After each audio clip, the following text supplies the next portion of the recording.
자, 여러분, 여러분에게 행복한 가정, 복된 가정은 어떠한 가정인가요?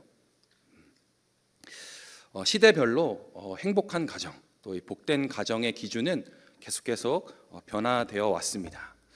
저를 기준으로 저의 할아버지 할머니 세대, 그리고 그 더 이전의 세대는 바로 복된 가정이라고 이야기할 때 자녀를 낳아 대를 잘 이어가는 가정이 바로 복된 가정이라 그렇게 이야기했습니다.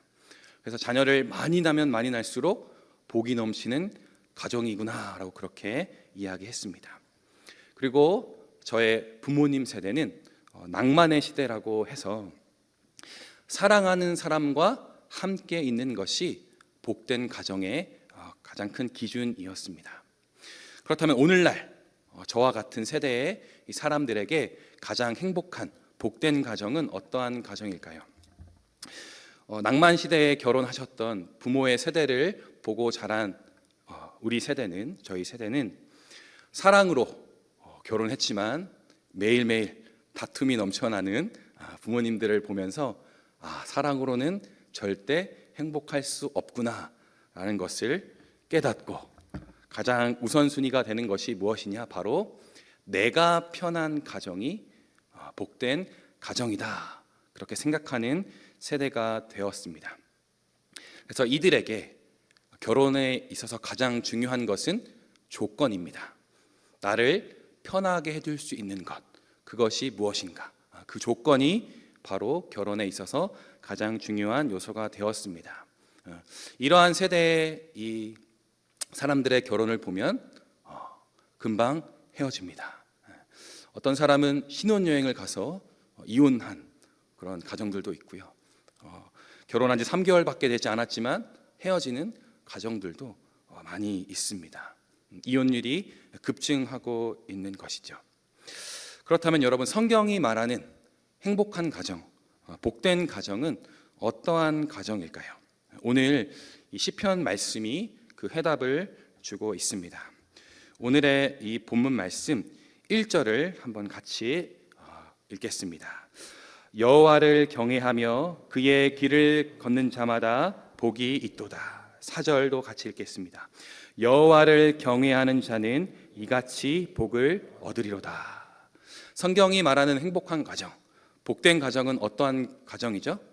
여호와를 경외하는 가정입니다. 여러분, 하나님을 경외하다, 이 경외가 무슨 뜻인지 알고 계신가요? 사전적인 의미는 공경하면서 두려워하다라는 의미를 가지고 있습니다. 이렇게 사전적인 뜻만 보면 너무 어렵고 복잡한 뜻이죠. 그러나 우리가 조금 더 신앙생활 안에서 구체적으로 이 경외함을 찾아보면 첫 번째로 하나님의 다스림과 주권을 인정하는 것이 하나님을 경외하는 것입니다. 그리고 하나님을 온전하게 알고 온전하게 사랑하는 것이 하나님을 경외하는 것입니다. 그리고 하나님께 순종하는 것이 하나님을 경외하는 것입니다. 이렇게 세 가지를 온전히 지킬 때에 우리는 하나님을 경외한다라고 이야기할 수 있습니다. 이렇게 나의 개인의 이 경외가 우리 가정 안에서 우리 가정이 하나님을 경외한다라고 적용되어졌을 때 그 의미가 무엇인지를 오늘 같이 살펴보기를 원합니다. 여러분, 가정 안에서 하나님을 경외한다라는 것은 무슨 의미일까요? 첫 번째로 바로 하나님이 우리 가정의 주인이심을 믿는 것입니다. 요즘 드라마나 또 영화를 보면 항상 등장하는 장면이 있습니다. 그 장면은 이 주인공인 남자, 이제 막 신혼인 주인공 남자가 동기 남자 친구들과 함께 식사 자리를 갖습니다. 그곳에서 먼저 결혼한 이제 동기 친구들이 이렇게 묻습니다. 야, 너 재수 씨한테 잡혀 사냐? 이렇게 물어봅니다. 그러면 남자 주인공이 무슨 말이야? 내가 다 사로잡고 잤지. 막 이렇게 이야기하는 장면이 나옵니다. 그 장면 가운데 전화가 갑자기 오죠. 재수 씨한테 전화가 오는 거예요. 그래서 그 주인공이 그 전화를 받기 위해서 밖으로 나갑니다.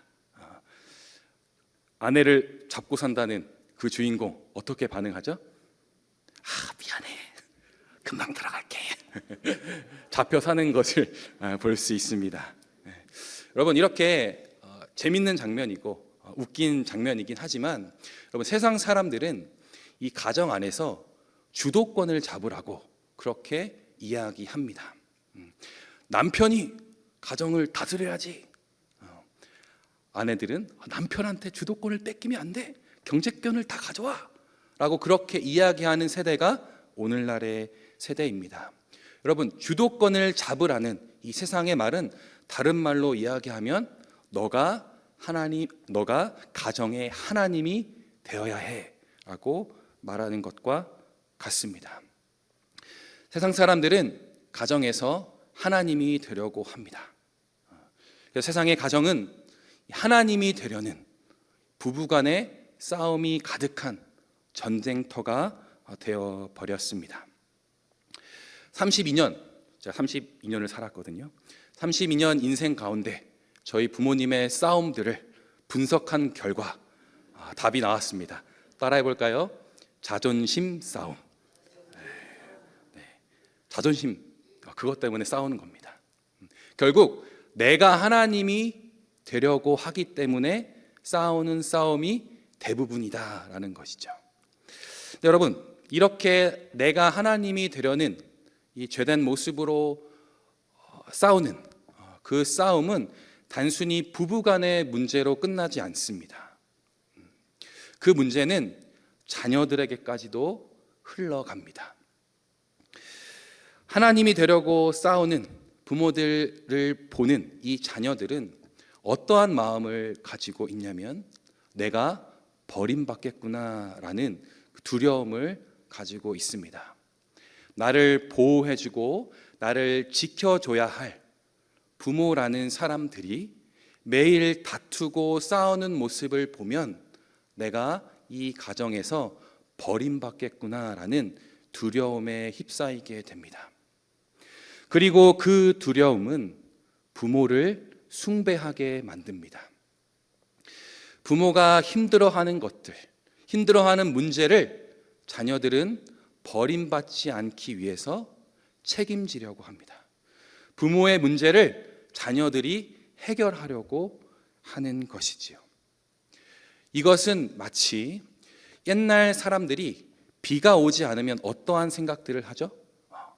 우리가 모시는 신이 노하셨다라고 생각을 하죠. 그러면서 그 사람들이 신의 노함을 풀기 위해서 무엇을 드리죠?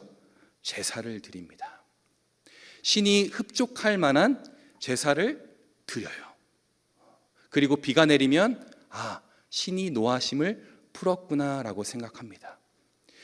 자녀들이 두려움에 사로잡혀 부모를 숭배하는 것이 바로 이렇게 우상 숭배의 모습과 다르지 않습니다. 부모라는 신의 이 노여움을 풀기 위해서 수단과 방법을 가리지 않고 숭배하는 모습, 그것이 자기가 하나님이 되려는 부모 밑에서 자란 자녀들의 모습입니다. 그래서 그렇게 나 한 사람이 하나님이 되려고 했지만 결국 그 가정 전체가 우상 숭배하는 가정이 되어버리게 되는 것입니다. 여러분, 저도 부모를 숭배하던 사람이었습니다. 아직도 기억이 나는데요. 제가 일산으로 교회를 다닐 때 마두역 버스 정류장에서 있었던 일이 아직도 생생하게 기억납니다. 그날에 부모님께 전화가 왔어요. 송현아, 보고 싶다. 언제 내려오니? 제발 좀 내려오면 안 되겠냐? 이렇게 전화가 오셨어요. 부모라면 당연히 따로 산 지 거의 10년이 넘었고 오래됐기 때문에 보고 싶어 하는 마음은 당연한 거잖아요. 근데 제가 부모를 숭배하는 마음이 있으니 그 말이 저에게 어떻게 들렸냐면, 송현아, 나 힘든데 나 힘든 것 좀 책임져줘. 내 힘듦 좀 해결해줘 라고 들렸던 것이죠. 그 전화통화가 끝이 나고 저는 마두역 버스 정류장 앞에서 하나님께 화를 냈습니다. 하나님, 저보고 도대체 어쩌라는 겁니까? 저 인생 사는 것도 너무 힘든데 엄마 아빠 인생까지 책임지라뇨. 제가 그냥 시골로 내려가서 고향교회 전도사로 사역하면서 엄마 옆에 딱 붙어 있는 게 하나님이 원하시는 건가요? 제가 어떻게 하면 될까요? 하나님께 그렇게 막 따져 물었어요. 그렇게 분노에 차서 하나님께 큰 소리치며 속으로 기도하고 있을 때 하나님께서 저에게 이렇게 말씀하셨어요. 송현아, 너희 부모님 누가 창조했니? 너희 부모님의 주인이 누구니? 이렇게 물어보셨어요. 그 마음, 하나님이 말씀하시는 그 질문에 저는 하나님이시죠 라고 대답할 수밖에 없었습니다. 하나님을 향한 원망하는 마음, 그리고 분노하는 마음이 그 순간 싹 물 씻듯이 사라졌습니다. 아, 하나님이 책임져 주시지, 하나님이 해결해 주시지. 그때 가정의 주인이 하나님이시라는 것을 처음 인정했습니다. 그 이후에 하나님께서 저에게 두 가지를 시키셨습니다. 첫 번째는 기도하는 일이었어요. 내가 부모를 숭배했던 지난 날을 회개하는 일을 시키셨습니다. 그 회개 가운데 제가 깨닫게 된 것은 제가 부모를 숭배한 것이 아니었습니다. 내가 부모를 책임지려 하는, 내가 하나님이 되려는 그러한 교만에 빠져 있었음을 알게 되었습니다. 그래서 하나님께 회개하고, 주님, 저는 우리 가정을 책임질 수 없습니다 라고 하나님께 고백했습니다. 그리고 두 번째 저에게 시키신 일은 바로 말씀을 구하는 일이었습니다. 제가 스스로 하나님 앞에 얼마나 연약한 존재인지를 깨닫고 나니 하나님을 의지할 수 있는 말씀이 필요해졌습니다. 그래서 하나님께 기도했어요. 하나님, 우리 가정을 향한 소망의 말씀을 주세요. 우리 가정을 향한 하나님의 놀라운 계획을 알려주세요. 그렇게 기도했습니다. 그렇게 기도했을 때 저에게 주셨던 말씀은 요엘서 2장 18절에서 27절 말씀입니다. 굉장히 긴 말씀인데 나중에 한번 찾아보시면 좋을 것 같습니다. 특히 23절과 24절을 지금 같이 한번 보기를 원하는데요. 23절 같이 한번 읽어봅시다. 시작. 시온의 자녀들아, 너희는 너희 하나님 여호와로 말미암아 기뻐하며 즐거워할지어다. 그가 너희를 위하여 비를 내리시되 이른 비를 너희에게 적당하게 주시리니 이른 비와 늦은 비가 예전과 같을 것이라. 24절. 마당에는 밀이 가득하고 독에는 새 포도주와 기름이 넘치리로다. 하나님께 소망의 말씀을 달라고 구했더니 하나님께서는 우리 가정을 어떻게 다스리고 계신지를 저에게 알려주셨습니다. 제가 보기에는, 인간된 입장에서 보기에는 너무 이른 비고 또 늦은 비지만 하나님의 다스림 안에서는 가장 적당한 때에 비를 내려주신다.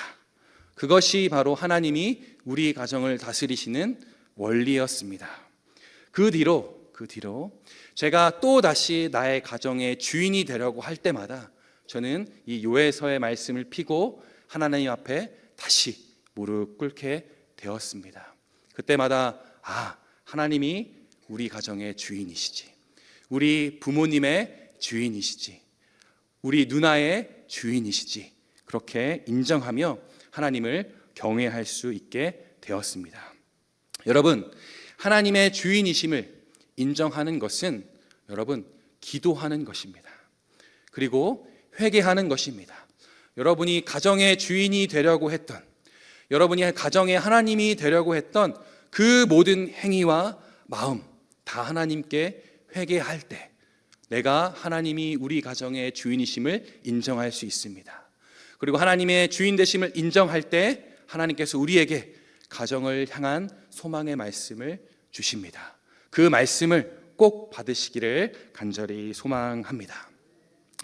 이처럼 하나님을 경외하는 것은 하나님이 우리 가정의 주인이심을 인정하는 것입니다. 두 번째로는 하나님을 사랑하는 가정이 되는 것입니다. 여러분, 하나님을 사랑하기 위해서는 어떻게 해야 하냐면 바로 하나님을 온전히 알아야 합니다. 나에게 하나님이 어떠한 분이신지를 알 때 하나님을 사랑할 수 있습니다. 그리고 하나님이 나를 어떻게 사랑하시는지를 내가 경험하고 누릴 때 하나님을 사랑할 수 있습니다. 그렇게 하나님을 사랑하는 것은 하나님을 온전히 알고 하나님의 사랑을 누리는 것입니다. 그뿐만 아닙니다. 하나님을 사랑할 때 또 어떤 일이 일어나냐면 바로 내 남편과 아내, 또 내 자녀들을 사랑하게 됩니다. 여러분, 내 남편과 아내 그리고 자녀들을 사랑할 때 어떠한 사랑으로 사랑해야 할까요? 에베소서 5장 24절을 한번 같이 보겠습니다. 24절과 25절입니다. 같이 한번 읽겠습니다. 시작. 그러므로 교회가 그리스도에게 하듯 아내들도 범사에 자기 남편에게 복종할지니라. 남편들아, 아내 사랑하기를 그리스도께서 교회를 사랑하시고 그 교회를 위하여 자신을 주심같이 하라. 아멘. 어떠한 누구의 사랑으로 사랑해야 하나요? 바로 그리스도의 사랑으로 남편과 아내를 또 자녀들을 사랑해야 합니다. 그리스도의 사랑은 어떠한 사랑인가요? 나의 약함을 그리스도의 강함으로 덮어주는 사랑, 즉 우리로 하여금 하나 되게 하는 사랑이 바로 예수님의 사랑입니다. 나의 아내와 남편의 약함을 사랑으로 덮어주고 나의 자녀의 연약함을 나의 강함으로 덮어주는 것, 그것이 바로 예수님의 사랑으로 사랑하는 것입니다. 또 그렇게 될 때 예수님이 교회를 하나 되게 한 것처럼 우리 가정도 예수님의 사랑 안에서 하나 될 수 있습니다. 그런데 여러분, 안타깝게도 많은 가정에서 하나님의 사랑으로 사랑한다 이야기하고 그리스도의 사랑으로 사랑한다라고 이야기하지만 내 자신의 사랑으로 사랑하는 그러한 부모와 자식들이 많이 있습니다. 내 사랑으로 사랑하는 것은 내 결핍과 두려움, 또 걱정이 동기가 되어서 사랑하는 것을 말합니다. 부모를 예를 들면 부모가 살아온 인생 가운데 내가 돈이 없어 봤더니 너무 힘들다, 괴롭더라 라는 그런 결핍이 있으면 자녀들에게 돈으로 사랑해 주려고 합니다. 또 이 가정 안에서의 안정감을 누리지 못한 부모는 자녀들을 나의 품 속에 품으려는, 나의 품 안에 바깥으로 나가지 못하도록 통제하려고 합니다. 나 자신만의 생각을 가지고 나 자신만의 이 결핍이 동기가 되어서 아이를 사랑하려고 하는 것이죠. 여러분, 이러한 결핍이 동기가 되고 두려움이 동기가 되고 걱정이 동기가 되고 하는 사랑은 사랑이 아닙니다. 결국 자기 만족입니다. 이렇게 자기 만족으로 사랑하는 사랑은 아이를 통제하고 억압하고 아이가 나만 바라보면 좋겠는, 아이가 나만 숭배하기를 원하는 그러한 교만한 마음이기도 합니다. 여러분, 나만의 사랑을 버리셔야 합니다. 나의 결핍과 두려움과 동기는 하나님의 사랑으로 채우고 그 채워진 그 하나님의 사랑으로 나의 자녀와 남편과 아내를 사랑해야 합니다. 그럴 때 우리 가정이 하나님을 경외하는 가정이 될 수 있습니다. 세 번째로 우리가 하나님을 경외한다라는 것은 두 가지의 조건이 충족해야 합니다. 우리가 살펴본 대로 하나님을 우리 가정의 주인으로 인정하는 것이 충족되고, 또 내가 하나님의 사랑에 충만해져서 우리의 자녀와 남편과 아내를 하나님의 사랑으로 사랑할 때 이루어지는 것이에요. 그 세 번째는 무엇이냐면 바로 말씀에 순종하는 것입니다. 하나님의 말씀은 여러 가지가 있지만 그 중에 한 가지만 살펴보기를 원하는데, 창세기 2장 24절을 한번 살펴보도록 하겠습니다. 같이 한번 읽어봅시다. 시작. 이러므로 남자가 부모를 떠나 그의 아내와 합하여 둘이 한 몸을 이룰지로다. 이 창세기 2장 24절은 남자가 부모를 떠나 아내와 합하여 한 몸을 이루는 그 단순히 하나 되는 것을 의미하지 않습니다.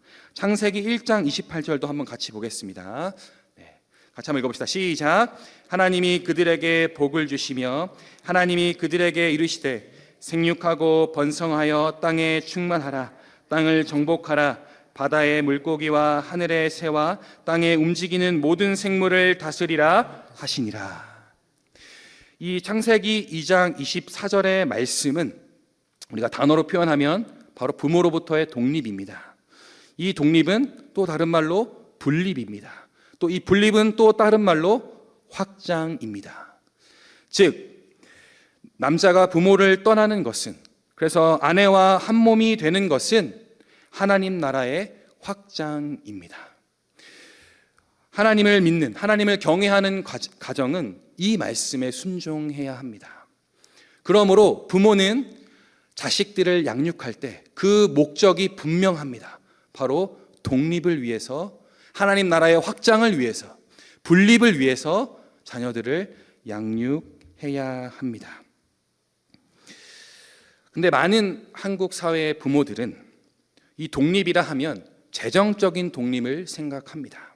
그러나 여러분, 재정적으로 독립한다고 해서 독립이 이루어지지 않습니다. 정서적으로도 독립해야 하고요, 신앙적으로도 독립해야 합니다. 우리의 자녀들이 어디에 떨어뜨려 놔도 그곳에서 하나님을 찾고 하나님을 예배할 줄 아는 자로 독립시켜야 합니다. 그것이 하나님이 우리 가정에 원하시는 순종의 말씀입니다. 제가 청년들과 제자훈련을 하면서, 특별히 이제 자매 청년들과 제자훈련을 하면서 항상 기도 제목이 있습니다. 자매 청년들의 그 기도 제목 가장 1순위가 뭔지 아십니까, 여러분? 부모로부터 독립입니다. 자취하는 거예요. 자취하는 거. 엄마로부터 벗어나는 것이 이 대한민국 사회를 살아가는 이 딸들의 가장 우선순위입니다. 왜 그럴까요, 여러분? 왜 독립이 가장 우선순위가 될까요, 여러분?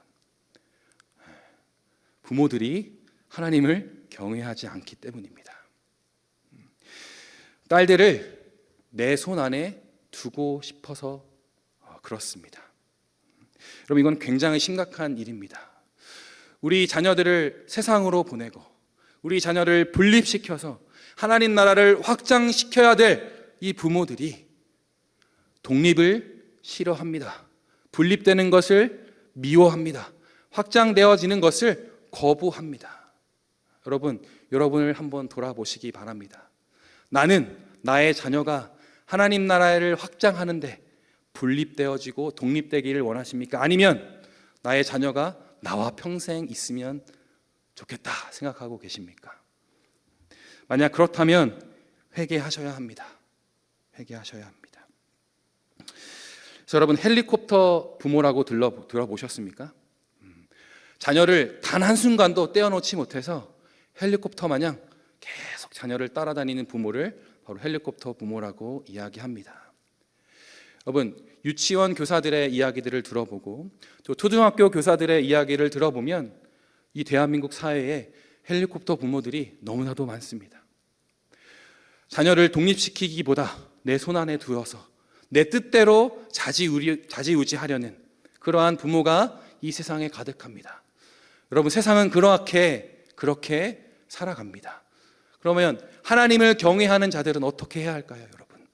독립시켜야 됩니다. 분립시켜야 합니다. 확장시켜야 합니다. 그렇게 하나님 나라를 위해서 힘쓰는 여러분 부모님이 되시기를 간절히 소망합니다. 여러분, 이렇게 하나님을 경외하는 가정에게 또 하나님께서 복을 주십니다. 오늘 본문 말씀에 보면 3절에 보면 내 집 안방에 있는 내 아내는 결실한 포도나무 같으며 내 식탁에 둘러앉은 자식들은 어린 감람나무 같으리로다. 또 2절에 보면 내 손이 수고한 대로 먹을 것이라 라고 그렇게 말씀하고 있습니다. 이 2절과 3절의 이미지는 여러분 사철의 봄바람 불어있고 라는 찬양 아시죠? 3절에 보면 이렇게 가사가 나와 있는데요. 아침과 저녁에 수고하여 다 같이 일하는 온 식구가 한 상에 둘러서 먹고 마셔 여기가 우리의 낙원이라 라는 이 가사처럼 아주 평범한 일상을 이야기합니다. 우리가 수고한 대로 거둬들인 그 풍성한 결실들도 온 가정이 하나로 모여서 그 기쁨을 나누는 것, 그것이 하나님을 경외하는 가정이 누리게 될 복입니다. 그리고 두 번째로는 여러분, 어떠한 복이 우리에게 주어지냐면 바로 하나님 나라를 위한 가장 힘이 되는 동역자들이 바로 가족이 된다는 것입니다. 저의 가정도 서로 우상 숭배하는 가정이었습니다. 그러나 지금은 서로 하나님 나라를 위해 힘쓰는 그 사역들을 옆에서 격려하고 위로하고 기도로 도와주는 이 세상 그 누구보다 귀한 저의 동역자들이 되었습니다. 저희 엄마 아빠는요, 저의 가장 큰 동역자고요. 저희 누나는 저에게 있어서 가장 큰 동역자입니다. 이것이 하나님을 경외하는 가정에게 주시는 하나님의 축복이자 가장 큰 복입니다. 여러분, 이처럼 하나님을 경외하는 가정이 되어서 하나님 나라를 확장하는 모든 성도님들이 되시기를 간절히 소망합니다.